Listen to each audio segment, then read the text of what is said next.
Duha ka mga babae arestado sa drug buy-bust operation sa Molo.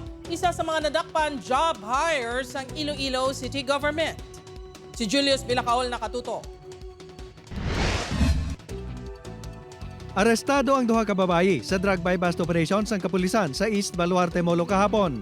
Ginkilala kanday Jennifer Marifosque kag Arian Cadiz. Ang duha nakuhaan sa suspected shabu nga ginabulubanta nga balor sang 816,000 pesos. Matapos gindala sa Molo Police Station, nakapalagyo pa si Marifosque. Apang kagabi, inianadakpan. Ang insidente ang ginaimbestigaran na subong sang ICPO. Paalam gani siya nga mag-CR. Amo to nga nila siya sa CR naglumpat. Si Cadiz naman ang nadiskubrihan nga job hire sang Iloilo City Government sa idalom sang beautification program. Ang pagkadakop sa duha ilabi na gid kay Cadiz, ang ginpakamalaot ni Mayor Jerry Treñas. Ang ining nadakpan nga job hire gina-condenar gid sang aton sining alkalde kag immediately no nag-order siya nga i-terminate, i-dismiss immediately.